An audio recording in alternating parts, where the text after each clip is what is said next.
Hello everybody, welcome back. So today we have the review of the Ocelot XA-21 hypercar on the podium this week.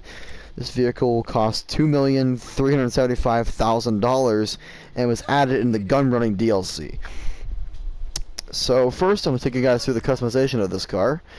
There's some basic stuff here. We have the bumpers, which are still pretty basic, but nothing too bad either. I actually kind of like that better. Gimme. You have engine tunes, engine block. You can change the engine block to something of your preference, and I believe this actually adds traction, if I'm correct. Yes, these add traction. I don't know why that would add traction, but okay. You can change the engine cover. You can make these things look really cool, and you can make some really cool designs. So overall, the car looks really good with some of the stuff you can put on here. You can change its exhaust a lot. Like, there's a lot of different exhaust options. There's like 15 different exhaust options. You have grills. There's 15 grill options. All kinds of grill options. And you have the hoods. There's 14 hoods. So this car already has a lot of customization with just the way this is. The hoods alone. And then we go down here, mirrors. You can change the rear views.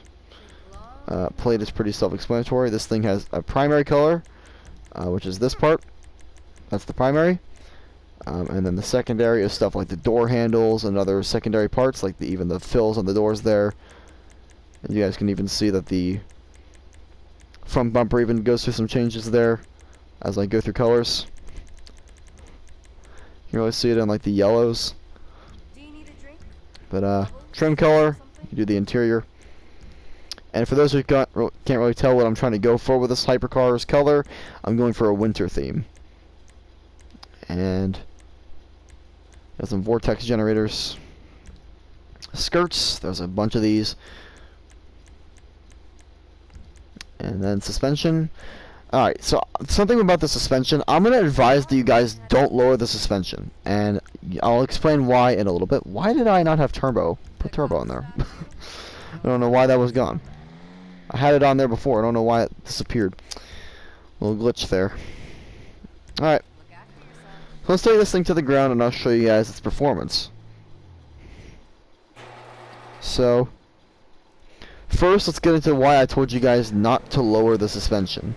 The reason why I told you guys not to lower the suspension is because if you lower the suspension, then there's going to be some serious issues with curves.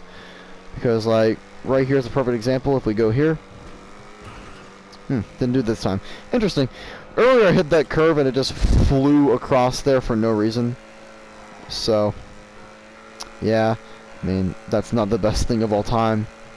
But, I mean, it is what it is, I guess.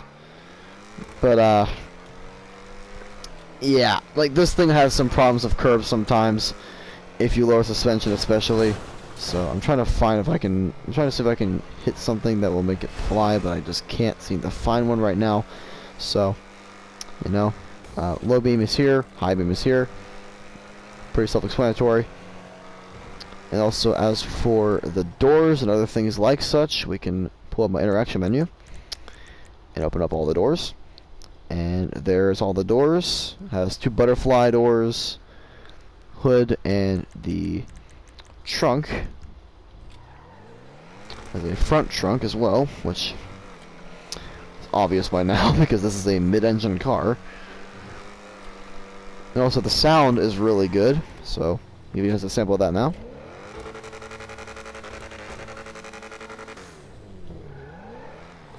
So, there you go. And also, not to mention that retracting spoiler on the back.